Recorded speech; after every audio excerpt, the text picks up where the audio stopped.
As the afternoon light filtered through the dusty curtains of my grandmother's old house, I found myself feeling both nostalgic and uneasy. This was the place where I had spent countless summers, each room echoing with laughter and stories of my family's past. But today, a heavier air lingered, perhaps because I was alone, sifting through the remnants of a life that had once been vibrant and full of love. I crouched down in the dimly lit attic, the scent of aged wood and mothballs enveloping me. My fingers brushed against old trinkets, each one holding a memory. There was the porcelain doll my grandmother had given me when I was 10, its once bright dress faded but still charming. Next to it lay a rusted locket, which I opened to find a small, faded photograph of a young woman I didn't recognize. Who was she? My curiosity piqued. I began to rummage through the boxes stacked haphazardly around me. I hadn't expected to find anything of real significance, perhaps a few more forgotten toys or faded photographs. But just as I was about to give up, I unearthed a small, leather-bound diary tucked away in a corner, its cover cracked and worn from age. What do we have here? I murmured to myself, the thrill of discovery coursing through me. I brushed off the dust and opened it carefully, the pages yellowed and fragile. The handwriting was elegant, a stark contrast to the chaotic environment surrounding me. I recognized it immediately. It was my grandmother's script. I settled down on the wooden floor, the diary resting on my lap. The first entry caught my eye, dated nearly 50 years ago. My heart raced as I began to read aloud, the words echoing softly in the empty attic. May 14th, 1975. Today, the whispers have begun again. I fear our family is cursed. The stories passed down through generations speak of a crime that was never solved, a shadow that looms over us and binds us to our past. I stopped, my breath hitching in my throat. A curse? A crime? The words felt heavy, laden with secrets I had never heard before. My grandmother had never spoken of such things, and it sent a chill down my spine. What did you get yourself into, Grandma? I whispered, a mixture of fear and intrigue washing over me. I couldn't shake the feeling that this was more than mere superstition. It felt real, tangible, and I needed to know more. I flipped through the pages, each entry revealing snippets of a story I had never been privy to. There were mentions of strange occurrences, unexplained deaths in the family, and a constant sense of dread that seemed to haunt her. It was as if my grandmother had been living in the shadow of something dark, something that had followed her through her life. Jake needs to see this, I said, my mind racing with possibilities. Jake had always been fascinated by mysteries and would know how to approach this situation with the right mindset. I could already imagine his eager grin when I told him about the diary. The thought of sharing this with him gave me a sense of purpose. I quickly closed the diary, tucking it under my arm. The late afternoon sun was beginning to dip below the horizon, casting long shadows across the attic. I felt a strange urgency to leave, as if the house itself were trying to hold me back. Once I was downstairs, I grabbed my phone and dialed Jake's number. The ringing felt interminable, each tone echoing my growing anxiety. Finally, he picked up. "Hey, Sarah, what's up?" His voice was cheerful, a stark contrast to my somber mood. "Jake, you won't believe what I found." I started, my words tumbling out. "I was going through my grandma's things and I found her diary. It's about a family curse and a crime that happened a long time ago." "Whoa, that sounds intense. Are you still at your grandma's?" "Yeah, I'm about to head home, but I need to show you this. Can we meet at the cafe in an hour?" "Absolutely. I'll be there." His enthusiasm was infectious, and I felt a spark of excitement amidst my apprehension. After hanging up, I couldn't shake the feeling of being watched. It was probably just my imagination, but the shadows in the corners of the room seemed to flicker with an unsettling life of their own. I hurried to gather my things, clutching the diary tightly as I made my way out of the house. The cafe was a cozy place, filled with the aroma of freshly brewed coffee and baked goods. I arrived a few minutes early, my heart racing as I took a seat by the window, watching the world outside. The sun was setting, painting the sky in hues of orange and pink, but I felt only darkness creeping in as I thought about what I had read. Jake arrived shortly after, his face lighting up when he saw me. "Hey, Sarah, what's the scoop?" I gestured for him to sit, feeling the weight of the diary still tucked under my arm. I found something really unsettling in my grandmother's diary. Unsettling? Like ghosts unsettling or just family drama unsettling? He asked, leaning forward, his green eyes sparkling with curiosity. Both, I think. I took a deep breath, feeling the warmth of the cafe envelop me. She mentioned a family curse related to a crime that happened a long time ago. I don't know the details yet, but it sounds serious. Wow, that's kind of creepy. Do you think it's true? I shrugged, my fingers nervously tapping against the diary. I don't know, but I have to find out. I feel like it's important. Jake reached for the diary, and I hesitated for a moment before handing it over. As he flipped through the pages, his expression shifted from curiosity to concern. "This is heavy. Your grandma really went through a lot. Look at this entry here." He pointed to a passage that detailed strange occurrences in the house. Objects moving on their own and shadows lurking in the corners. "Yeah, and that's not all. There's more," I said, my voice barely above a whisper. "What if this curse is real? What if it's affecting our family even now?" Jake looked up, his brow furrowed. "We should investigate. Maybe there are records or something in the library that could give us more context. Find out what happened." I nodded, feeling a surge of determination. "You're right. I can't just let this go. I need to understand what my family has been through." As the evening wore on, we discussed our plan, exchanging ideas about how to approach the mystery. The atmosphere in the cafe buzzed with laughter and chatter, but I felt a growing sense of isolation, as if the world outside was moving on while I was tethered to the past. After finishing our drinks, we made our way to the library, the streets dimly lit by flickering street lamps. The chill in the air was palpable, and I wrapped my arms around myself, feeling the weight of the diary pressing against my side. When we arrived, the library was quiet, save for the rustling of pages and the faint sound of typing from a few patrons scattered about. I led Jake to the local history section, my heart racing with anticipation. "This is where we'll find the truth," I said, scanning the shelves for anything that might hold the key to unraveling my family's past. We pulled out old newspapers and books, sifting through the yellowed pages, our eyes skimming headlines that spoke of tragedies and scandals. Each discovery felt like a step deeper into a dark labyrinth, with every turn revealing more about the weight of my family history. As we pieced together the fragments of information, I couldn't shake the feeling that something was watching us, lurking just beyond the periphery of our investigation. A cold shiver ran down my spine, but I pushed it aside, focusing on the task at hand. "Look at this," Jake said, holding up a faded newspaper clipping. "It's about a murder that happened in your town decades ago. They never solved it, and it mentions your family name." My heart raced as I leaned closer, reading the details. A chill crept over me, a sense of foreboding settling in my bones. I felt as though I were standing on the brink of a dark revelation, one that could change everything I thought I knew about my family. "Sarah," Jake said softly, his voice pulling me back from the edge of my thoughts, "we're going to figure this out. Together." I nodded, grateful for his support. But deep down, I couldn't shake the feeling that the answers we were seeking might lead us into a darkness we were not prepared to face. The sun peeked timidly through the window as I sat at my kitchen table, the remnants of yesterday's coffee still cooling in my mug. The day before had been a whirlwind of emotions, all stemming from the discovery of my grandmother's old diary. The thought of it sent shivers down my spine, a malediction steeped in my family's history, intertwined with a crime long forgotten but still haunting the shadows of our past. My heart raced as I recalled the words I'd read, echoing ominously in my mind. I was still grappling with the implications of that diary, and I couldn't shake the feeling that I was on the brink of something monumental. I had to talk to someone who would understand the weight of what I'd uncovered.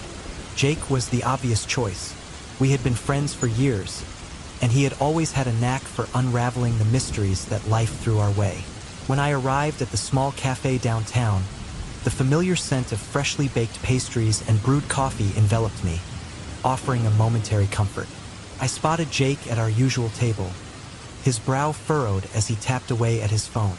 He looked up and smiled, a grin that lit up the room. "Hey, Sarah, you look like you've seen a ghost," he teased, but his laughter faded when he noticed the seriousness in my expression. "What's going on?" I slid into the seat across from him, and without preamble, I said, "I found my grandmother's diary. It talks about a family curse and a crime that was never solved." Jake leaned forward, interest piqued. "A curse? That sounds like something out of a horror movie." "Yeah, well, it's not. It's real, Jake. It's tied to our town, and I think we need to look into it," I replied, my voice steady but my heart racing. "Okay," he said, nodding slowly. "What do you want to do?"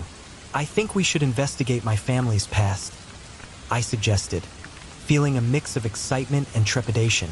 There has to be something more to it. The diary mentioned deaths, strange occurrences over the years. Jake rubbed his chin thoughtfully. "All right, let's start at the library. They might have old records, newspapers, anything that could give us a lead." The library was a sprawling, old building that had seen better days, its wooden shelves filled with dusty tomes that seemed to whisper secrets of the past. As we entered, the scent of aged paper and polished wood embraced us. I felt a shiver of anticipation as we navigated the labyrinth of books. We settled at a table laden with historical archives, and I began to comb through the records. "Here," I said, pulling out a particularly worn newspaper from the pile. The headline read, "Mysterious Deaths Plague Our Town." My heart raced as I skimmed the article. Jake leaned over to read with me. "Look at this," he pointed to a date. "That's around the time your family was prominent in the area." I flipped through more papers, and with each article, the weight of our discovery grew heavier. "There are multiple deaths here, all mysterious," I murmured, frantically scanning the headlines. "A fire, a drowning, and a murder? Do you think it's connected to your family?" Jake asked, his voice low, almost reverent. "It has to be. This isn't just a coincidence," I replied, feeling the chill of realization wash over me. The diary mentioned a crime that was never solved. What if this is it? As we pored over the records, I sensed a growing urgency within me. The connections were becoming clearer, but it was also overwhelming. I needed to take a break and clear my mind. That night, I dreamed vividly. I found myself in a dimly lit room, the air thick with dust and memories.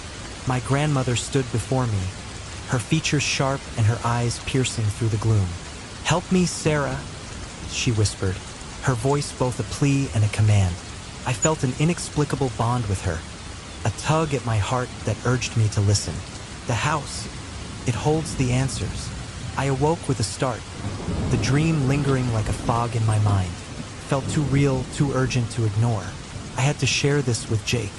"Jake," I said breathlessly when we met the next day, "I had a dream about my grandmother. She was in a house and she told me to help her. I think we need to visit the house mentioned in the diary." "Are you sure?" he asked, concern etching his features. "What if it's dangerous?" "I don't know, but I have to try.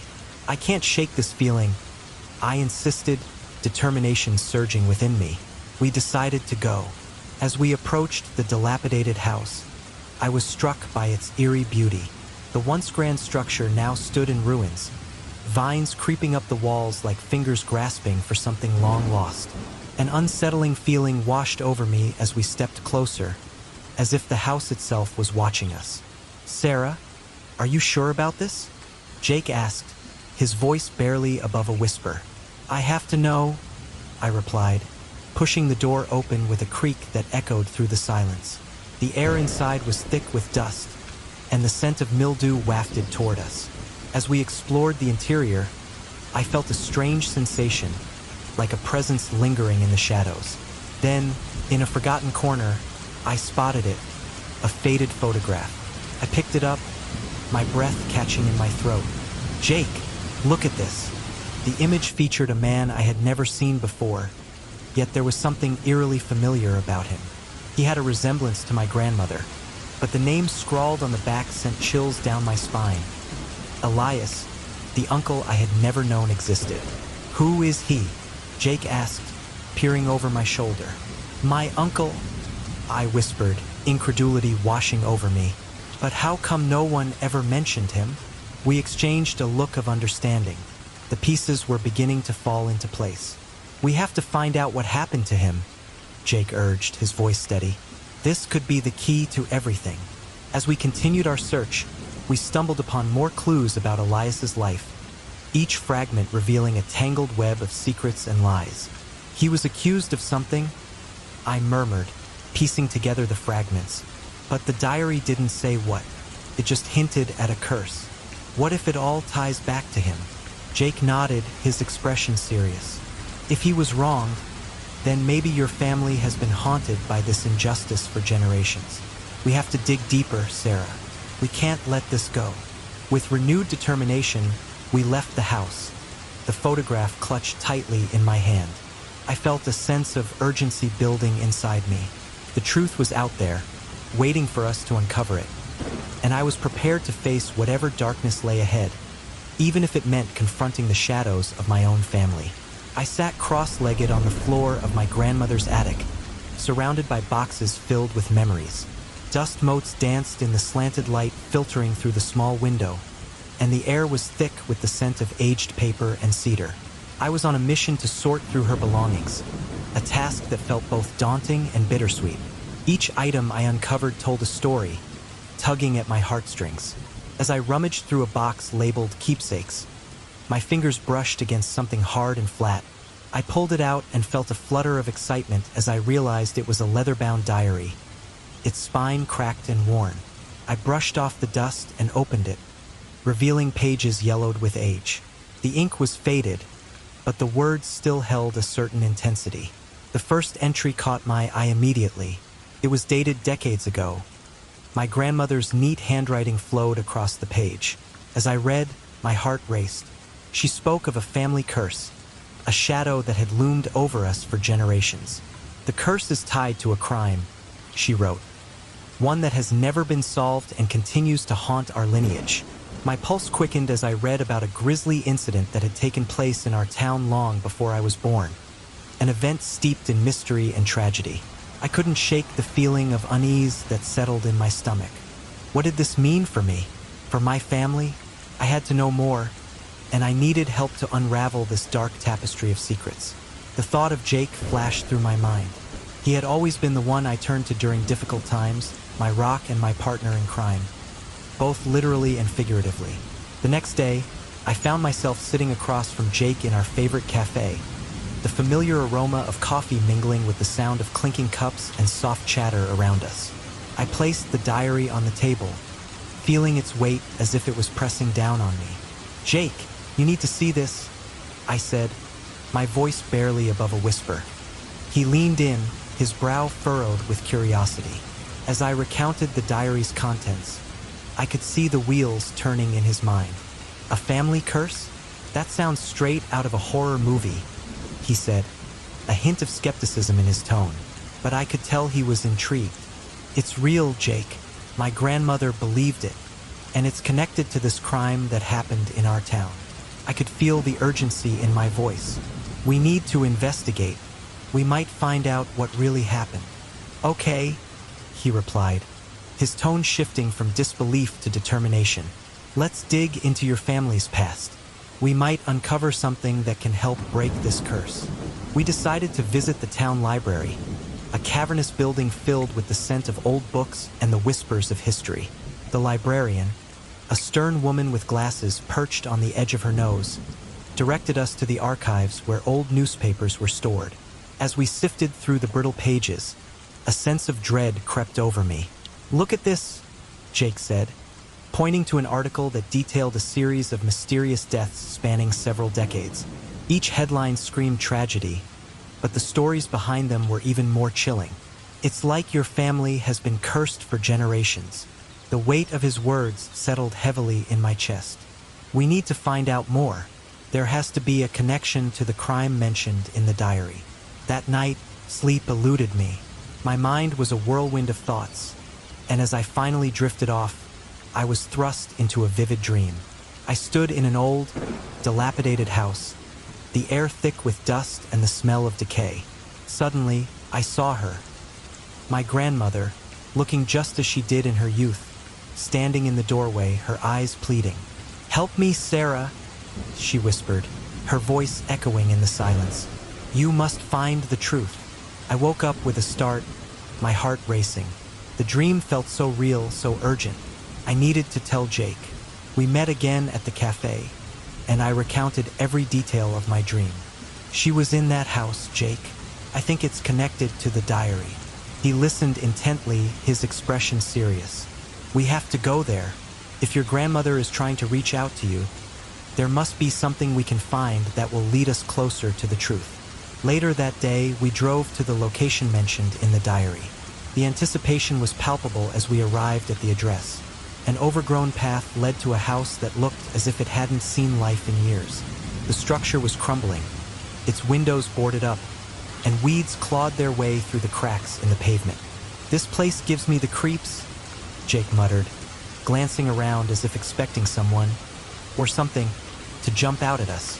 "I know, but we have to go inside," I replied, my resolve unyielding. There was a strange energy in the air, a tension that felt both eerie and inviting. As we stepped onto the porch, the wood creaked under our weight, and I felt as though we were being watched. I shivered, brushing off the sensation. "Let's just find what we're looking for," I said, opening the door with a shaky hand. Inside, the air was stale, and dust motes swirled in the beams of light that managed to penetrate the boarded-up windows. We moved cautiously, the floorboards groaning beneath our feet. In one of the rooms, something caught my eye. A frame lay half-buried under a pile of debris. I knelt down, brushing off the dust to reveal an old photograph. My heart skipped a beat as I recognized the faces. It was a family portrait, but one I had never seen before. "Jake, look at this," I exclaimed, holding it up. "This must be a distant relative, but I don't recognize any of them." He took the photo from me, studying it closely. "This could be a key to understanding the crime your grandmother mentioned. We need to find out who they are." As we continued to search the house, a sense of foreboding settled over me. I couldn't shake the feeling that we were not alone. Whispers floated through the air, indistinct yet haunting. I glanced at Jake, who seemed to feel it too. "Do you hear that?" he asked, his eyes wide with concern. "Yeah," I whispered back, feeling a chill run down my spine. It's like someone is trying to warn us, but I couldn't turn back now. Not when I was so close to uncovering the truth. I had to know what had happened to my family, no matter the cost. As I stood in my grandmother's old attic, the air thick with dust and memories, I felt a pang of nostalgia wash over me. The soft glow of the late afternoon sun filtered through the tiny window, illuminating boxes piled high, each one a treasure chest waiting to be opened. I had come to sort through her things after her passing, a task I both dreaded and longed for. As I rummaged through the clutter, I stumbled upon a small, weathered box tucked away in a corner. Curious, I pulled it into the light and opened it, revealing a collection of trinkets, photographs, and finally, a diary. The leather cover was cracked and faded, but the gold lettering still shone faintly. "Clara's journal." My heart raced as I realized this belonged to my grandmother. I flipped it open, and the first entry caught my eye. The neat handwriting flowed elegantly across the pages, but the words sent a chill down my spine. She spoke of a family curse, one that had haunted us for generations.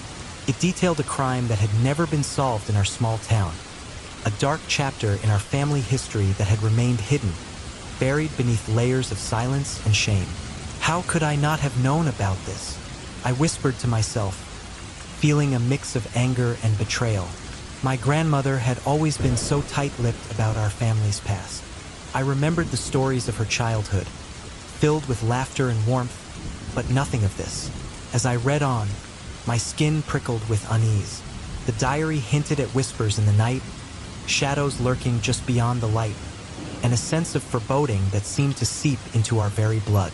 I closed the diary, my mind racing with questions, and decided I needed to show this to Jake. He had always been my confidant, the one person I could count on to help me make sense of the chaos that surrounded me.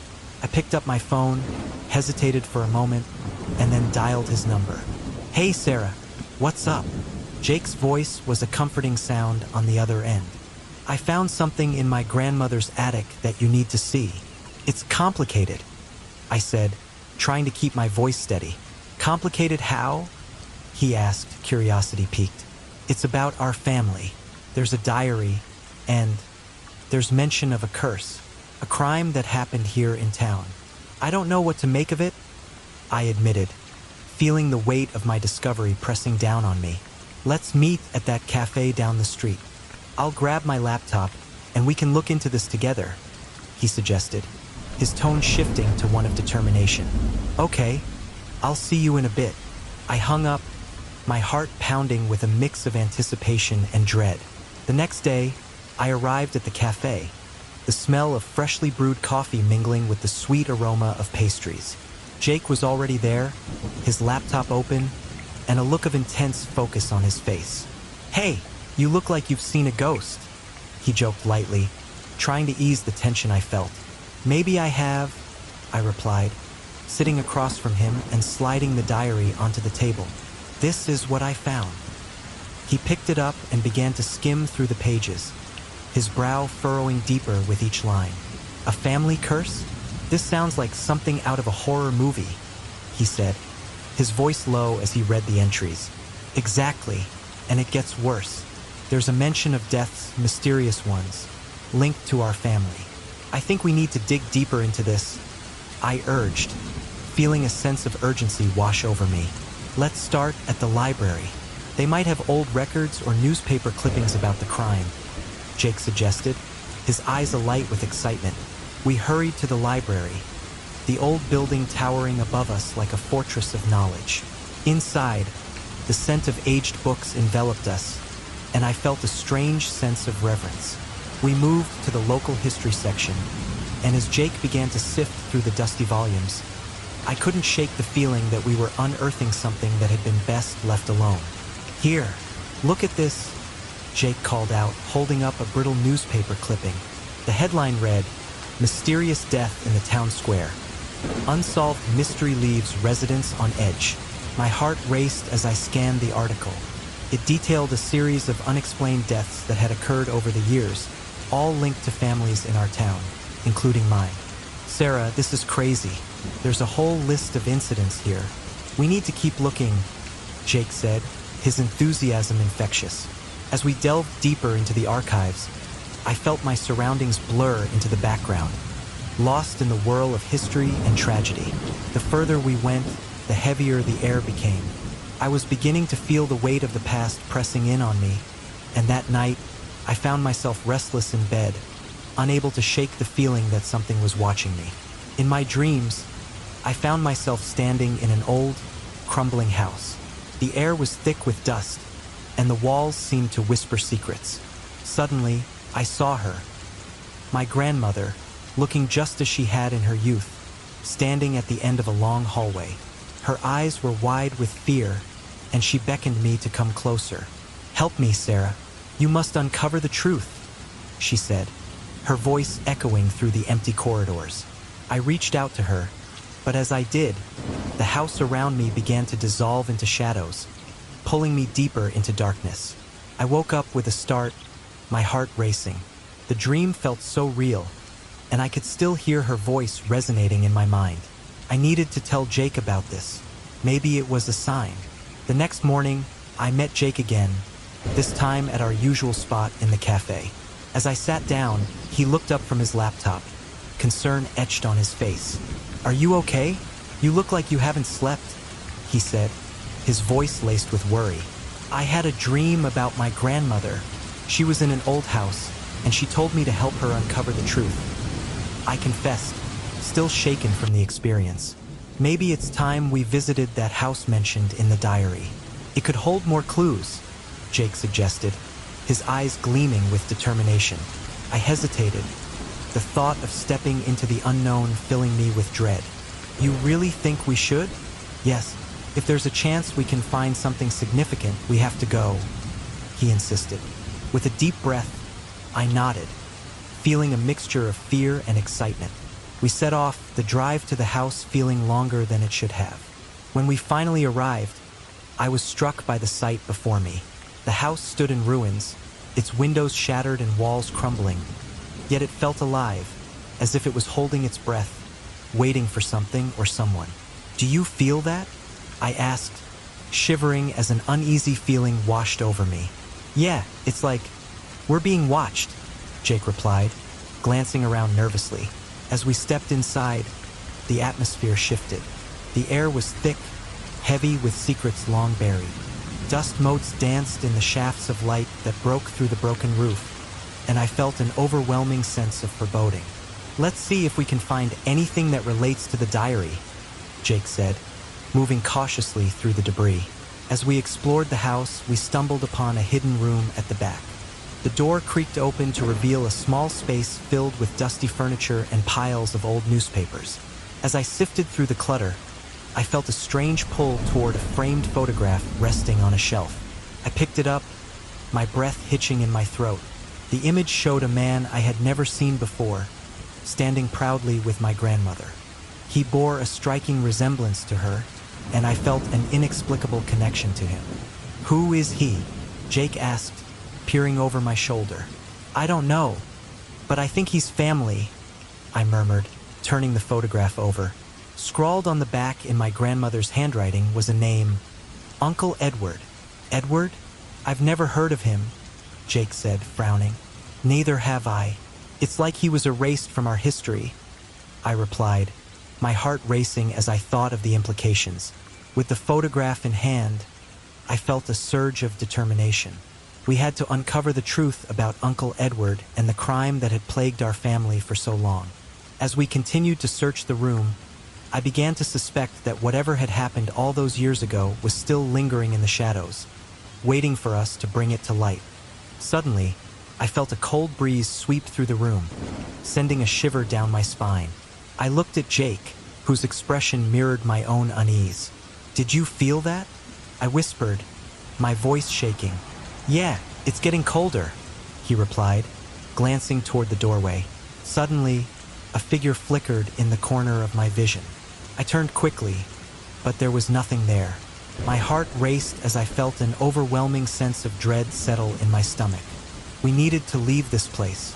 I think we should go, I said, my voice barely above a whisper. Agreed, Jake said, backing away slowly. As we stepped out of the house, I couldn't shake the feeling that we had stirred something that was meant to remain undisturbed.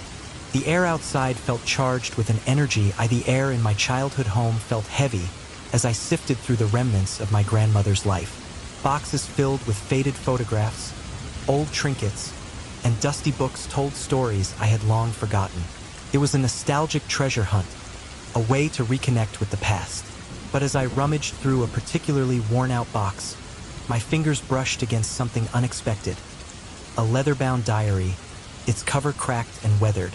Intrigued, I pulled it out and opened it carefully, the smell of old paper flooding my senses.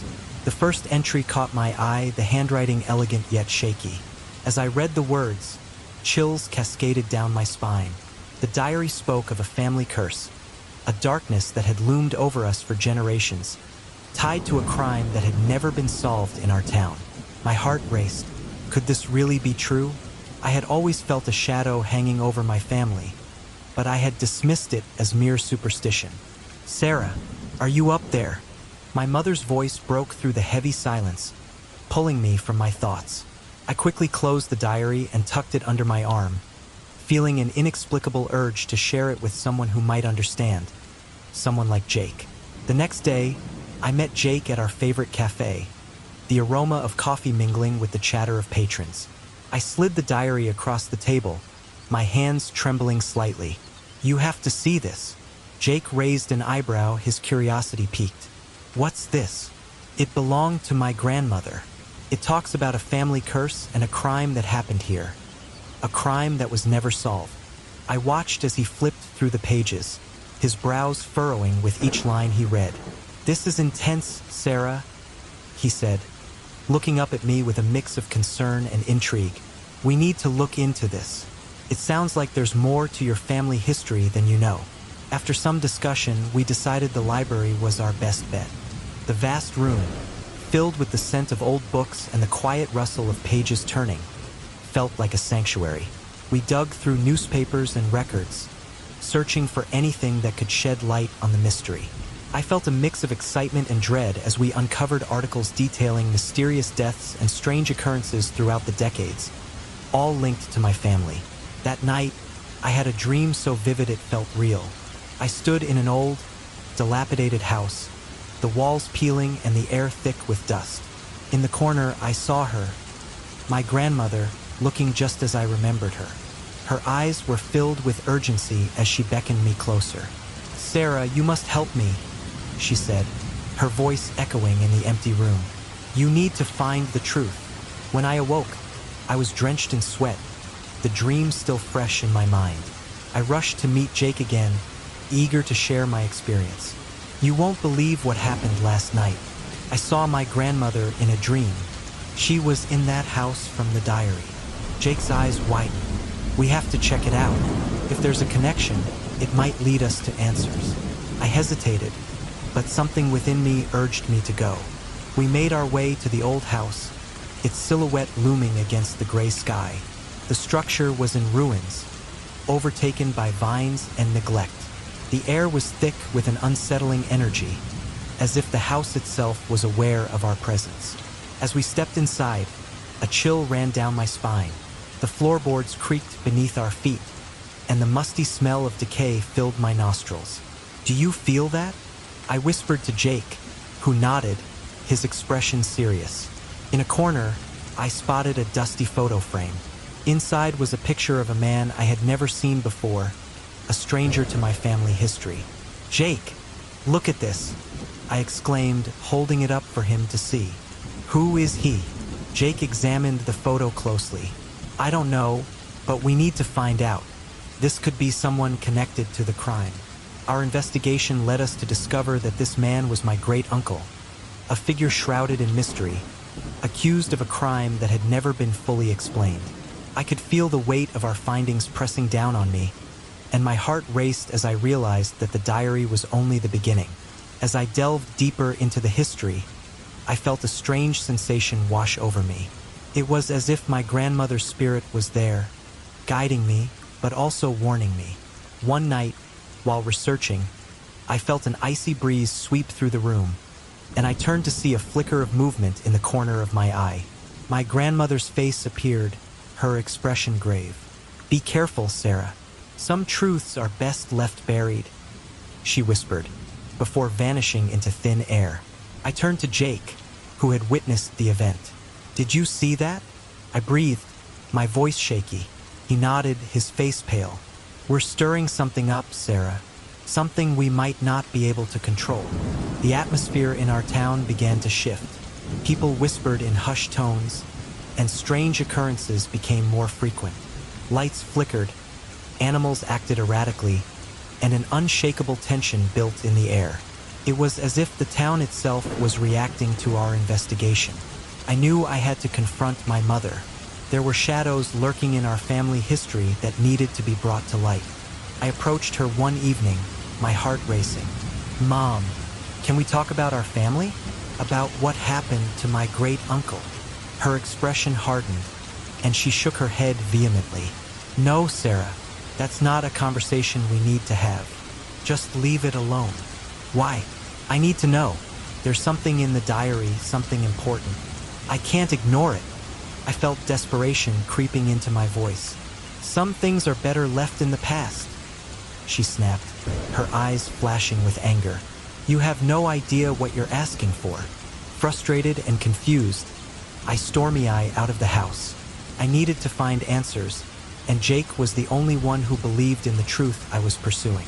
That night, we decided to visit the old cemetery, a place that felt both ominous and inviting. As we walked through the gravestones, the moonlight casting eerie shadows, we stumbled upon a mausoleum that had an unsettling aura. It was covered in strange symbols, and I felt my skin crawl as we approached. "This must be it," I murmured. Jake glanced around nervously, his voice barely above a whisper. "I don't like this, Sarah. Something feels off." I stepped inside, my heart pounding. It was dark and damp, the air heavy with an ancient energy. As we explored, Jake suddenly gasped, clutching his chest. "I can feel it, Sarah. There's something here. Something dark." "Jake, are you okay?" I rushed to his side, panic rising in my throat. "I don't know," he stammered, his face pale. "But it feels like we're not alone." The walls seemed to close in around us, and an overwhelming sense of dread settled in my stomach. I realized that we were digging too deep, and whatever we had unearthed was beginning to take a toll on us. "Maybe we should leave," I suggested, my voice shaky. But deep down, I knew we had to confront whatever darkness awaited us.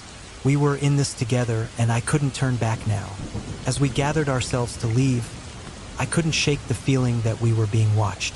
The air felt electric, as if the very essence of our investigation had awakened something long dormant. I glanced back at the mausoleum, feeling a shiver run down my spine. Whatever was hidden there was waiting for us to uncover the truth, whether we were ready or not. The rain pounded against the window, a relentless rhythm that matched the chaos within my mind. I sat on the edge of my bed, clutching the diary that had once belonged to my great-uncle. My heart raced as I flipped through the pages, my fingers trembling over the faded ink.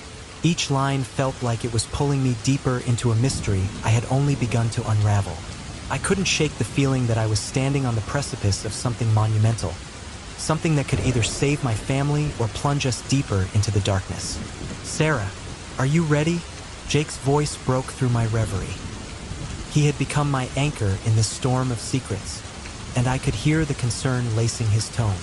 I looked up and saw him leaning against the doorframe, his expression a mixture of worry and determination. "I'm coming," I called back, taking a deep breath. I could feel the weight of the diary in my hands, a tangible reminder of the burden I was about to carry. "Just give me a minute." As I gathered my things, I glanced at the mirror and caught a glimpse of my reflection. My eyes were wide with a mix of fear and excitement. I was ready to confront whatever lay ahead, even if it meant diving headfirst into the abyss of my family's past. I had to believe that the answers I sought were worth the risk. When I finally stepped outside, the air was thick with humidity, and the scent of rain lingered like a ghost. Jake was waiting for me by his car, his brow furrowed as he watched me approach. "Are you sure about this?" he asked, his voice low and steady. "We don't know what we're going to find." I nodded, the determination in my chest igniting a spark of courage. "I have to know, Jake. The diary mentioned a ritual that could help break the curse. If we can gather the items needed, maybe we can finally put an end to this madness." Jake sighed, running a hand through his hair. "Okay then, let's do this. But promise me you'll be careful. We don't know what kind of forces we're dealing with." "I promise," I replied, though I wasn't entirely sure I could keep that vow. As we drove through the rain-soaked streets of our small town, I felt a sense of foreboding settle over me like a heavy fog. The memories of my grandmother's warnings echoed in my mind, urging me to tread lightly. We arrived at the library, a grand old building that had seen better days. The wooden doors creaked as we entered, and the musty smell of old books enveloped us. "Let's start by finding anything related to the ritual," I said, my voice barely above a whisper. Jake nodded, leading the way to the history section. We began to sift through dusty tomes and yellowing newspaper clippings, piecing together fragments of our town's dark history. Hours passed as we delved deeper into the archives, the weight of our findings pressing down on us like a shroud. "Here," Jake said suddenly, pulling a book from the shelf. The cover was worn, and the title was barely legible. "It's about local folklore and rituals. Maybe it contains something we can use." I leaned in closer, my heart racing as I flipped through the pages. My eyes widened when I spotted a section titled "Rituals for Cleansing Family Curses." It outlined the items we would need: a piece of family jewelry, a photograph of the ancestors, herbs from the old cemetery, and a candle made from beeswax. "Look, we can gather these things," I exclaimed, excitement bubbling up inside me. This could be our chance to break the curse. Jake grinned, his enthusiasm infectious. "Then let's get started. We'll go to your house first." I remember seeing some old jewelry in the attic. As we drove to my house, I felt a mixture of hope and dread. What if the ritual didn't work? What if we unleashed something worse? I shook my head, trying to banish the negative thoughts. I had to believe in the power of the ritual, in the strength of my family's legacy. When we arrived, I led Jake to the attic, the air thick with dust and memories. I rummaged through the boxes, tossing aside old toys and clothes until I finally uncovered a small jewelry box. "Here it is," I exclaimed, opening the box to reveal a delicate silver locket. It gleamed in the dim light, the intricate design swirling with patterns that seemed to dance before my eyes. "This belonged to my grandmother. It has to be powerful." Jake smiled, his eyes shining with admiration. "It's beautiful, Sarah. This will definitely be a key part of the ritual." As we continued our search, I felt a chill run down my spine. "Jake, do you ever feel like we're being watched?" I asked, glancing around the cramped attic. He paused, his expression turning serious. "I can't say I've noticed anything, but with everything that's been happening, it wouldn't surprise me." I shivered at the thought, but I pushed it aside. "Let's focus on gathering the items first. We can deal with the creepy feelings later." After we collected the jewelry, we headed to the local cemetery, the sky darkening ominously as we arrived. The air was heavy with anticipation, and I could feel the whispers of the past curling around us like tendrils of fog. "Do you think we'll find the herbs we need?" Jake asked as we walked through the rows of gravestones. "I hope so," I replied, scanning the ground for any sign of the plants mentioned in the book. They should be near the older graves. We wandered deeper into the cemetery, the atmosphere thickening with each step. I felt a sense of urgency as we finally located a cluster of wild herbs growing near an ancient oak tree. "Here," I exclaimed, kneeling to gather the herbs. "These should do the trick." As I stood up, I noticed a figure standing at the edge of the cemetery, partially obscured by the shadows. My heart raced and I turned to Jake. "Do you see that?" I whispered, my voice trembling. Jake squinted, but the figure had vanished. "I didn't see anything, but let's hurry. This place gives me the creeps." I nodded, my instincts screaming for us to leave, but we had one more item to find. "We need a photograph of my ancestors. There's an old family album in the living room. Let's get it." Back at my house, I dashed to the living room and grabbed the worn album from the shelf. I flipped through the pages, my heart racing as I searched for the right photo. My fingers brushed over images of family gatherings, weddings, and birthdays, but one photo in particular caught my eye. "Jake, look at this," I called, pointing to a black and white photograph of my great-grandparents standing proudly in front of their home, flanked by their children. There was something about the way they looked at the camera, a fierce determination in their eyes. "It's perfect," Jake said, nodding approvingly. "We have everything we need." Just as we were about to leave, a loud crash echoed from the kitchen, sending a jolt of fear through me. "What was that?" I gasped, my heart racing. "I don't know, but we should check it out," Jake replied, his voice steady despite the tension in the air. Cautiously, we made our way to the kitchen, and my breath caught in my throat. The table was overturned, and the chairs were scattered across the floor as if a storm had swept through. The lights flickered ominously, casting eerie shadows across the walls. "Sarah, this is getting out of hand," Jake said, his eyes wide with concern. "We need to do the ritual now." I nodded, fear gnawing at my insides, but I couldn't ignore the urgency of the situation. "Let's set everything up in the backyard. It'll be safer out there." We hurried outside, the rain beginning to drizzle again as we laid out the items on a makeshift altar. The locket, the photograph, the herbs, and the beeswax candle all came together, forming a circle of hope amidst the encroaching darkness. "Are you ready?" Jake asked, his voice steady but his eyes betraying a hint of uncertainty. I took a deep breath, feeling the weight of my family's history pressing down on me. We have to do this. As we lit the candle, the wind picked up, howling around us as if to warn us of the impending storm. I closed my eyes and began to recite the words from the diary, my voice trembling at first but growing stronger with each syllable. Ancestors of my blood, hear my call. I come seeking your guidance, your strength, to break this curse that binds us all. The air crackled with energy, and I felt a surge of power coursing through me. I could almost hear the whispers of my ancestors, urging me to continue. Together, we stand against the shadows of the past. Let the truth be revealed, and the chains be cast. Suddenly, a gust of wind swept through the yard, extinguishing the candle. I gasped, my heart pounding in my chest as darkness enveloped us. "Jake!" I shouted, panic rising within me. "What's happening?" But he didn't respond. The air grew thick with tension, and I felt a presence creeping closer, a darkness that seemed to seep from the very ground beneath my feet. "Sarah!" Jake's voice. I sat on the edge of my bed, the dim evening light filtering through the curtains, casting long shadows across the room. The air was thick with tension, a feeling that had been building ever since I uncovered my grandmother's diary.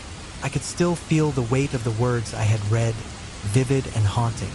The mystery surrounding my family's past had taken root in my mind, twisting and turning like a creeping vine. My heart raced as I thought about the implications of what I had learned. After the discovery of the old diary from my great-uncle, I felt compelled to dive deeper into the family history. I had to know the truth.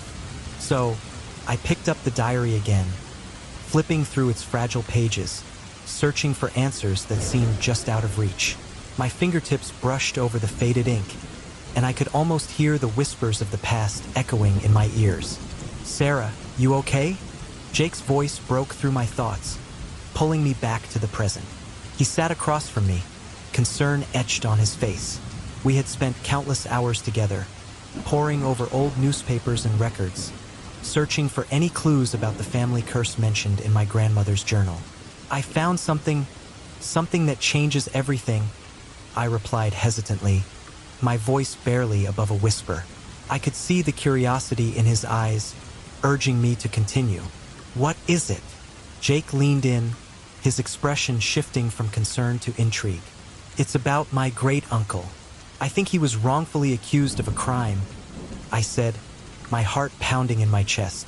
"The diary mentions a murder that he was involved in, but it doesn't sound like he did it. It sounds like he was set up."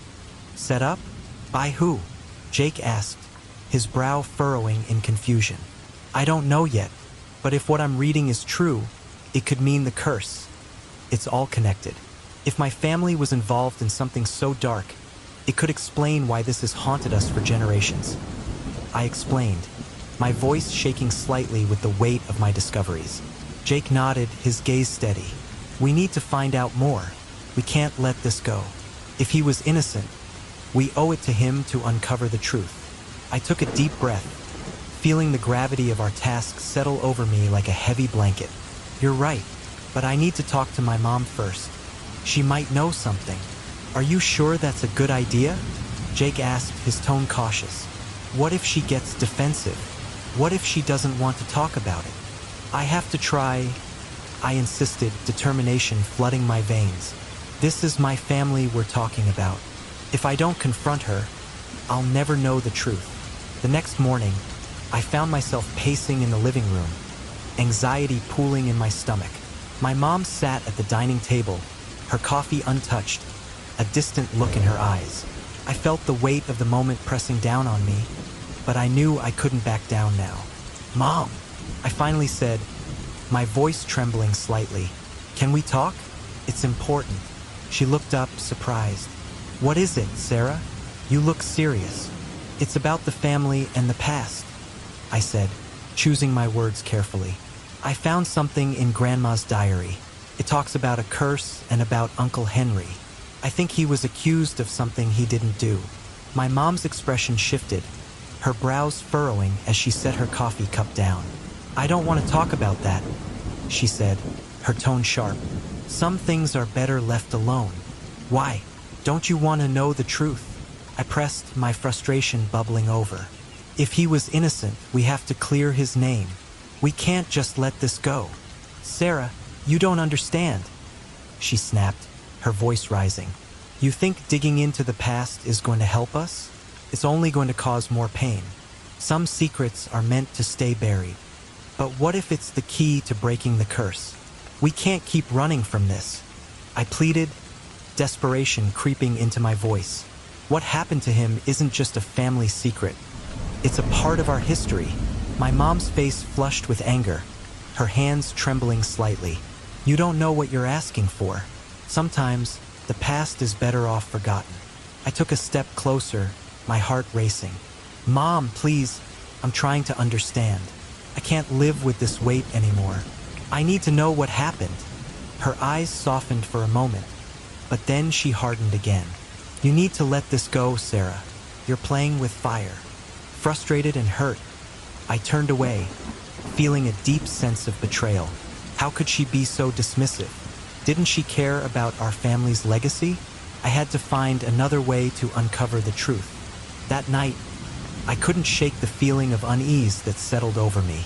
I needed to talk to Jake. He'd understand. I picked up my phone and texted him, asking him to meet me at the cemetery. It was a strange request, but I felt drawn to the old mausoleum I had seen in my dreams, the one that seemed to hold the answers I was seeking. When I arrived, the moon hung low in the sky, casting an eerie glow over the gravestones. Jake was already there, his hands shoved deep into his pockets, looking around nervously. Did you find anything else? He asked, his eyes scanning the darkness. I need your help, I said, my voice steady despite the chill in the air. There's a mausoleum here, and I have a feeling there's something important inside. Jake nodded, his expression serious. Lead the way. As we approached the mausoleum, a shiver ran down my spine. The ancient structure loomed before us, covered in strange symbols that I couldn't decipher. It felt as if it were alive, as if it held secrets just waiting to be uncovered. I glanced at Jake, who looked equally apprehensive. Are you ready for this? He asked, his voice low. I have to be, I replied, pushing the heavy door open. The air inside was thick with dust and shadows. We stepped inside cautiously, our footsteps echoing in the silence. Do you feel that? Jake murmured, glancing around. It's like something's here. I know, I whispered, my heart racing. I felt a strange pull, as if the very walls were urging me to uncover the truth. Let's look around. As we explored the dim interior, I noticed a small plaque on the wall, covered in dust. I wiped it clean, revealing the names of my ancestors, etched into the stone. Look, Jake, this is my family, I said, my excitement bubbling over. We have to find out more about them.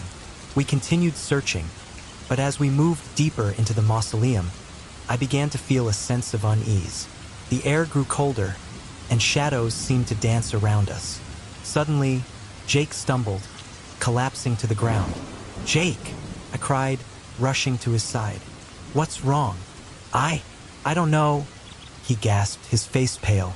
It's like something's here. I can feel it. Feel what? I asked, my heart pounding. What do you mean? The darkness, he muttered, his voice shaking.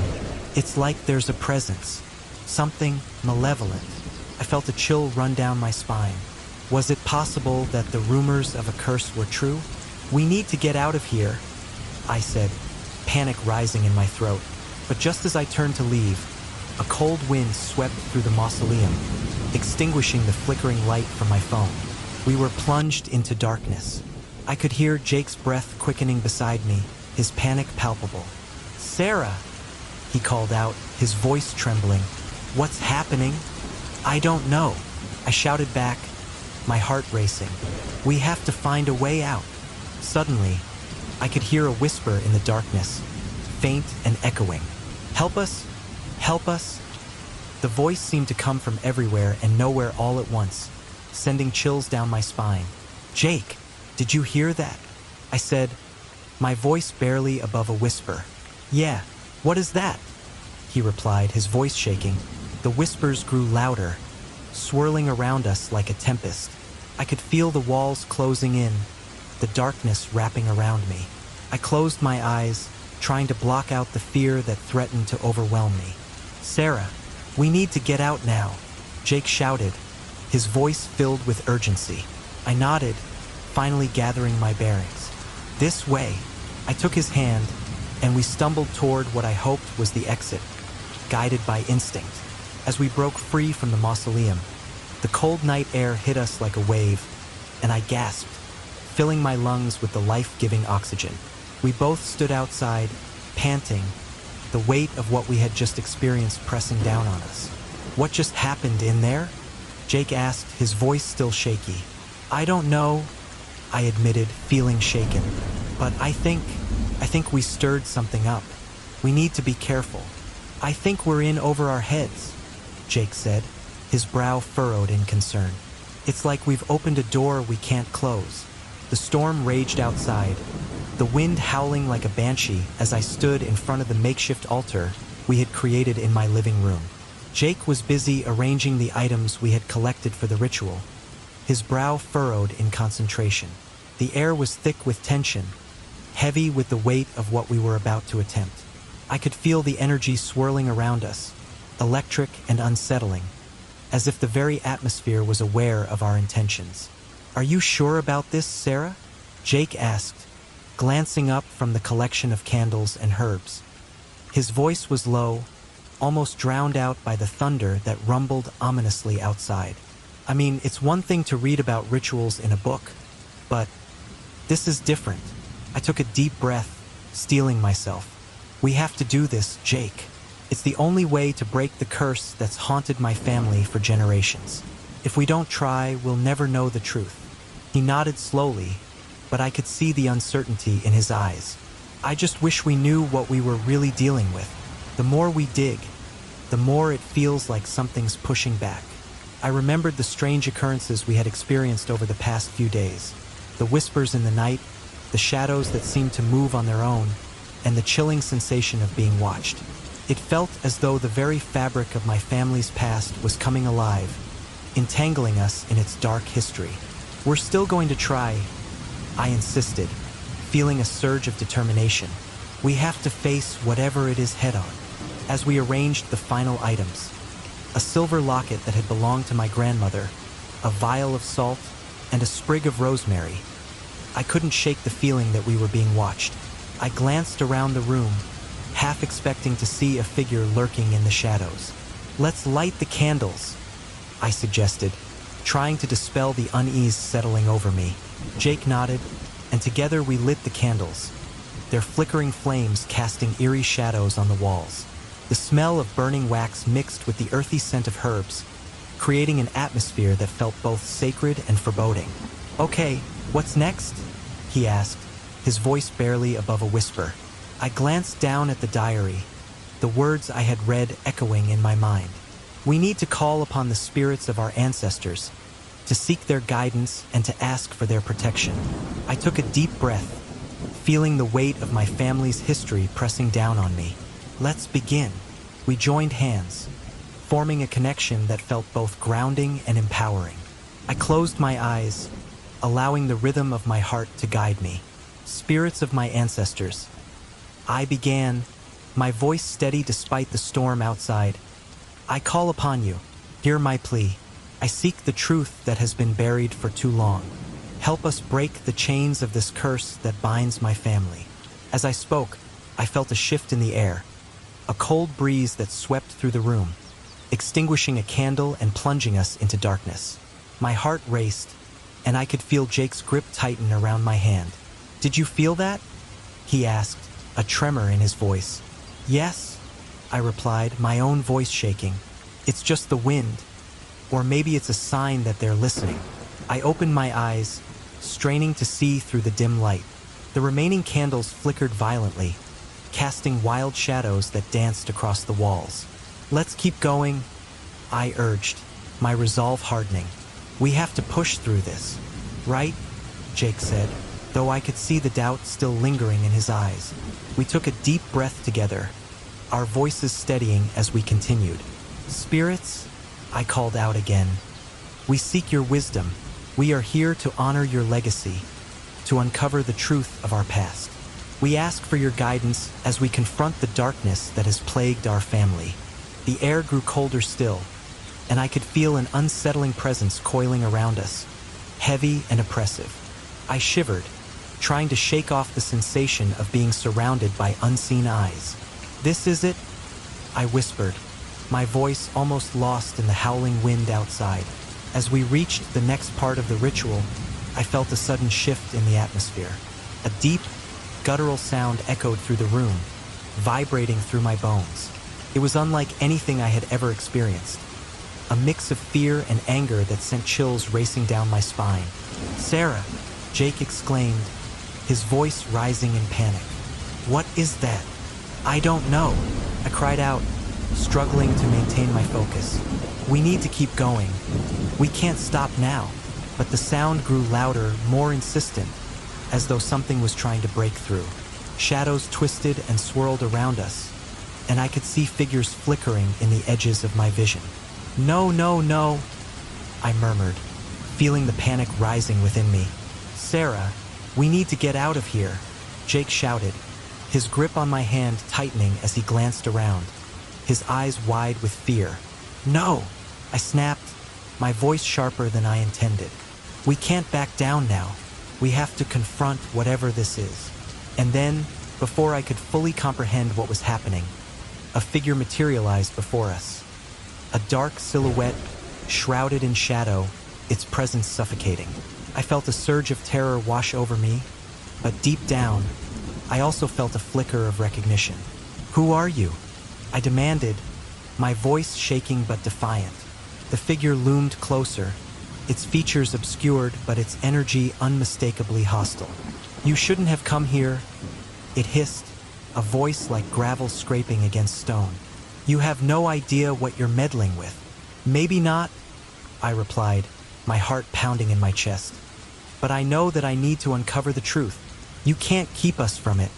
Jake's hand squeezed mine, and I could feel his uncertainty radiating off him like heat. "Sarah, I don't think this is a good idea," he whispered, but I could see the determination in my own reflection in his eyes. "Stay with me," I told him, my voice firm. "We can't let fear control us.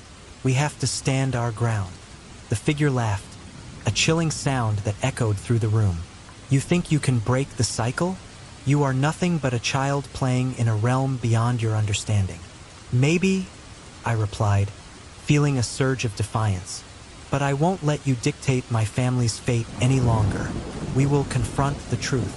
In that moment, the shadows began to shift and swirl, and I felt a surge of power rising within me. "I am not afraid of you," I shouted, channeling every ounce of courage I had. "I will fight for my family, for the truth. You will not silence us." As I spoke, memories of my grandmother flooded my mind. Her strength, her wisdom, her unwavering love. I could almost see her standing beside me, urging me forward. "Sarah!" Jake's voice broke through my thoughts, panic lacing his tone. "Something's happening."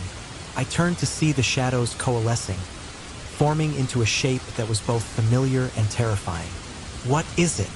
I gasped, feeling the energy shift around us. The figure began to take form, the darkness peeling away to reveal a woman with kind eyes and a gentle smile. "You are stronger than you know, my dear," she said softly, her voice like a warm embrace. "Do not let fear cloud your heart."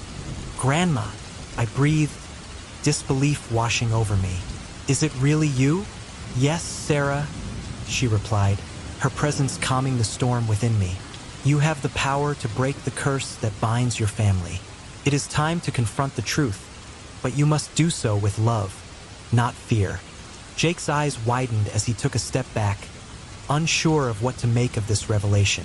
"This is incredible," he stammered, glancing between me and the apparition.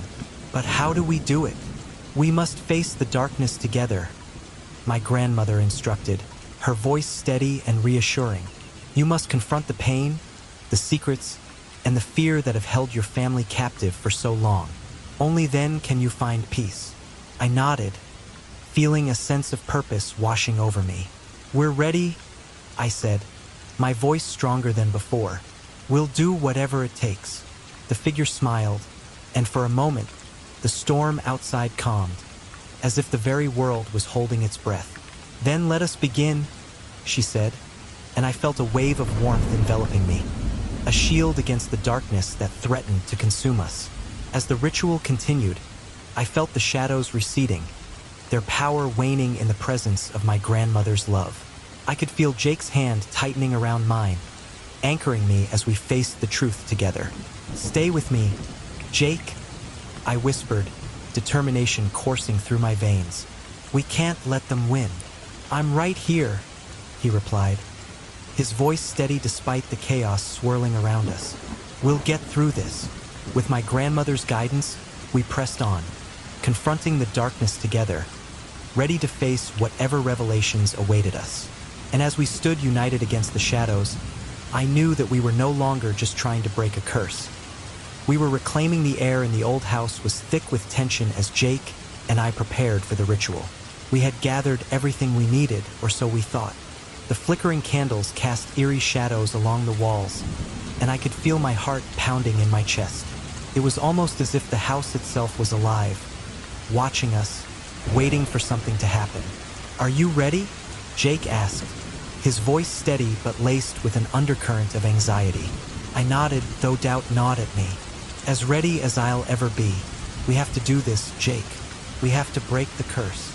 He glanced around the room, his gaze landing on the family portraits that hung crookedly on the walls. Do you think it'll work? I don't know, but we have to try. I took a deep breath, trying to steady my racing thoughts. The memories of my grandmother's warning echoed in my mind, her voice urging me to be careful, to avoid digging too deep. But how could I not dig? The truth was buried somewhere deep within these walls, and if we didn't bring it to light, it would continue to haunt us. As we lit the final candle, a cold draft swept through the room, extinguishing one of the flames. I shivered, feeling an unsettling presence. Did you feel that? I whispered, my heart racing. Yeah, Jake said quietly, his eyes wide. It's like something doesn't want us here. Maybe that's a good sign, I replied, trying to convince myself. It means we're on the right path. We took our positions, and I began reciting the words from the diary. As I spoke, the temperature in the room dropped even further, and I could see my breath forming clouds of mist in front of me. Jake's hand trembled as he held the small artifact we had found in the mausoleum, an intricately carved amulet that felt heavy with history. Suddenly, the shadows shifted, and a dark figure emerged from the corner of the room, coalescing into a shape that made my stomach drop. I froze, unable to speak as fear coursed through me. It was just a silhouette at first, but then I could make out features, hollow eyes and a mouth twisted in a silent scream. Sarah! Jake's voice broke through my paralysis. What do we do? I swallowed hard, my throat dry. We have to keep going. We can't let it stop us. But as I spoke, the figure lunged forward, and I felt a wave of dread wash over me, threatening to engulf my thoughts. Who are you? I shouted, my voice echoing off the walls. What do you want? The figure hesitated, and for a moment, I thought I saw a flicker of recognition. It was as if it was searching for something in me, something it had lost long ago. Sarah, Jake called out, snapping me back to reality. Focus. I took a deep breath, forcing my fear down. You're not real, I asserted, my voice gaining strength. You're just a manifestation of our fears. You have no power over us. The figure recoiled slightly, and I felt a surge of courage. You're a part of my family's past. You're the reason for this curse. But we're here to end it. The shadows around the figure flickered, revealing glimpses of faces. A montage of sorrow, anger, and betrayal. I felt a pang of empathy for the lost souls trapped in this limbo. I understand your pain, I continued, trying to reach whatever humanity remained within it. But you need to let go. We need to confront the truth. As I spoke, memories flooded back. My mother's whispered secrets, the way she flinched whenever the past was mentioned. I could see now that the figure represented not just the curse, but also the silence that had bound my family for generations. "Sarah, look," Jake yelled, pointing. "It's changing." Indeed, the darkness was shifting, and as it did, I felt a pull in my heart. The shadows began to dissipate, revealing a familiar face amidst the darkness. My grandmother. She looked both ethereal and real, her expression a mix of sadness and hope.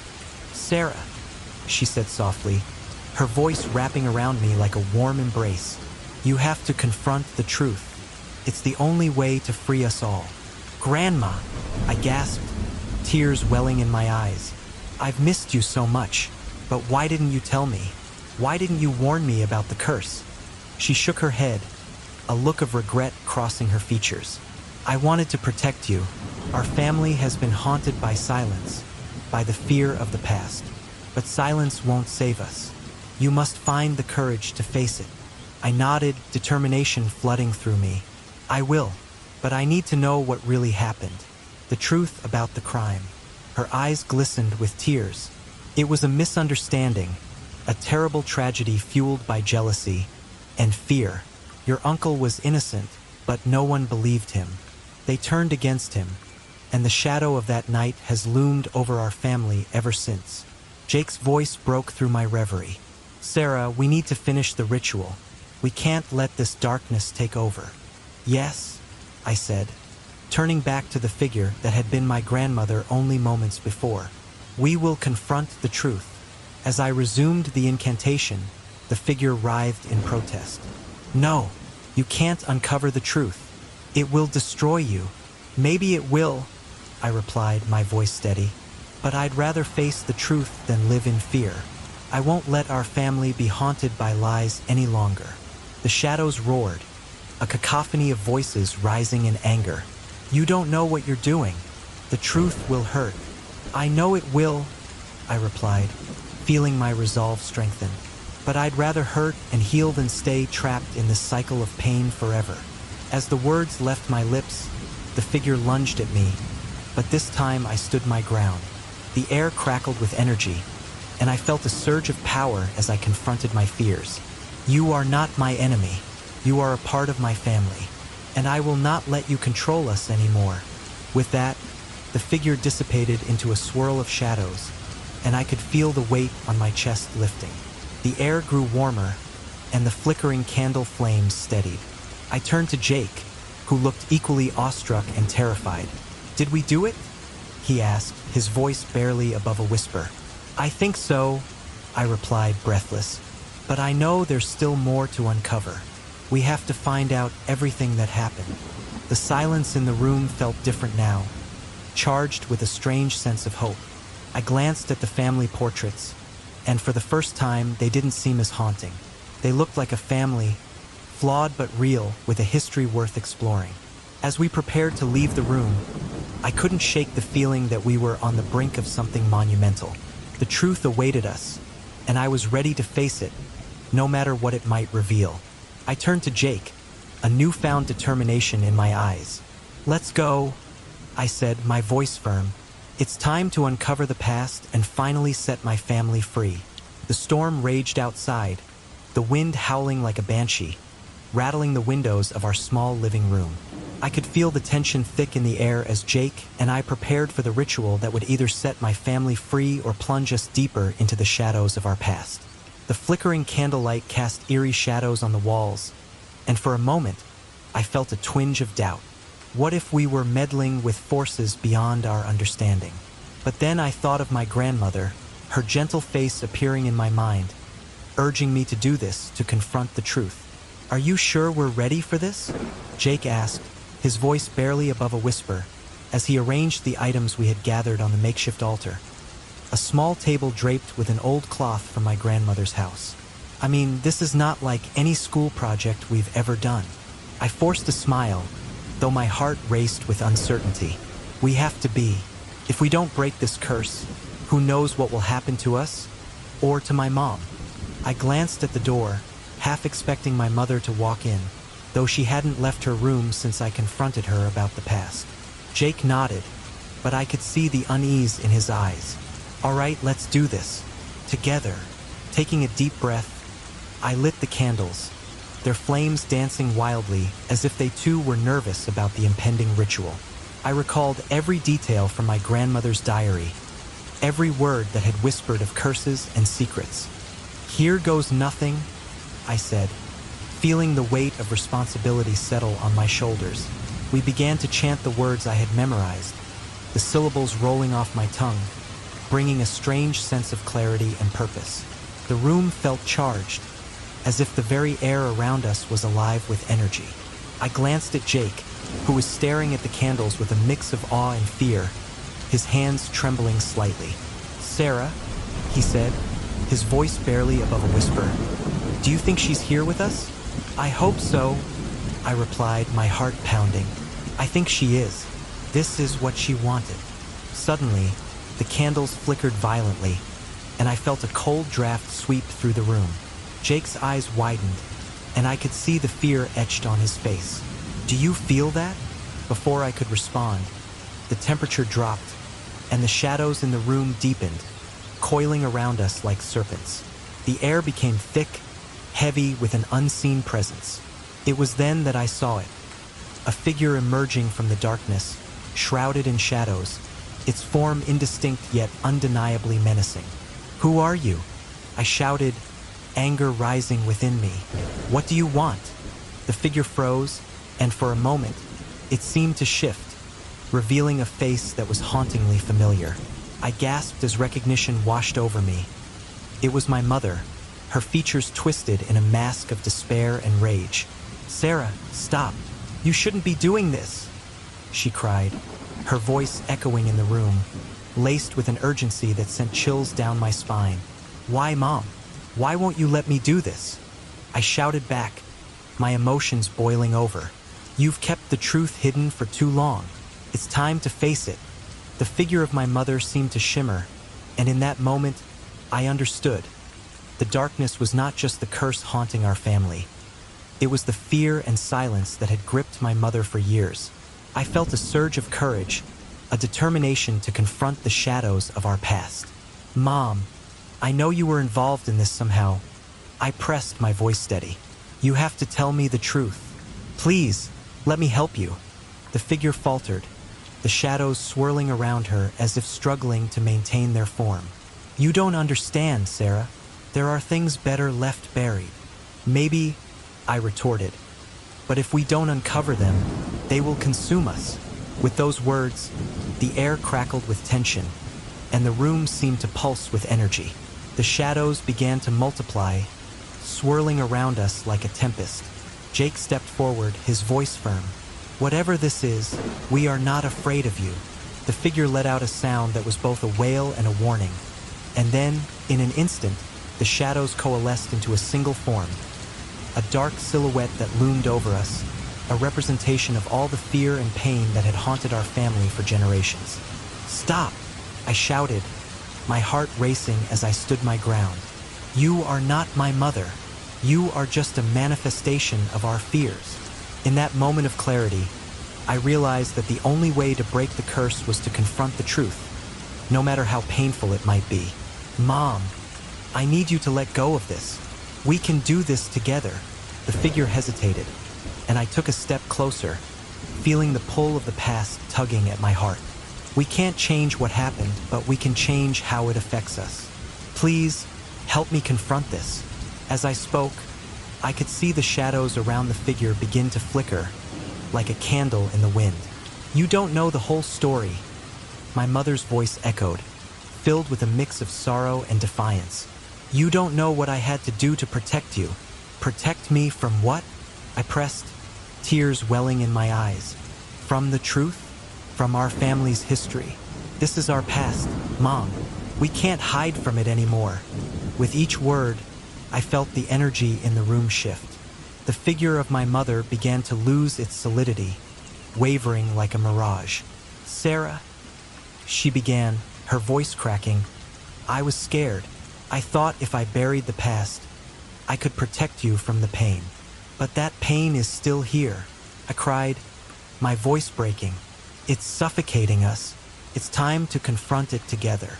In that moment, the shadows began to recede, and the figure transformed before my eyes, morphing into the kind and familiar face of my grandmother. "You are stronger than you know, Sarah," she said softly, her voice a soothing balm against the chaos. "You have the power to break this cycle. It starts with you." The realization hit me like a tidal wave. The true curse was not the events of the past, but the silence that had surrounded them. The fear that had gripped my family for generations could finally be lifted. "Let's do this together," I urged my mother, who now stood trembling, her features softening as she faced the truth. "We can't allow the past to dictate our future. It's time to break the silence." Tears streamed down my mother's face as she nodded slowly. "You're right. I was wrong to keep this from you." With newfound determination, we joined hands, Jake stepping forward to lend his strength. "Together," he affirmed, his voice steady and resolute. As we stood united, I could feel the shadows dissipating, the weight of years of anguish lifting. "We face the truth as a family," I declared, our voices intertwining in a powerful chorus that reverberated through the room. The figure of my grandmother smiled at us, her presence warm and inviting. "You have done well, my dear. The truth may be painful, but it is the only path to freedom." With that, the figure began to dissolve into light, the shadows retreating into the corners of the room as the storm outside began to subside. I felt a sense of peace wash over me, and I knew that we had taken the first step toward healing. "Thank you," I whispered, looking at my mother, who stood beside me, her face a mixture of relief and sorrow. "Thank you for finally facing this with me." "I'm so sorry, Sarah," she said, her voice trembling. "I should have told you everything. I thought I was protecting you." "I know," I replied, squeezing her hand. "But now we can heal together. We'll face whatever comes next." Jake smiled at us, his presence a comforting anchor. "Together," he echoed, and I felt the weight of our shared burden begin to lift, replaced by a hopeful light that shone through the darkness. As we stood there, united in our resolve, I knew that we had broken the cycle of silence. The shadows may have haunted us for years, but now we were free to embrace the truth, to reclaim our family's legacy, and to forge a new path forward together.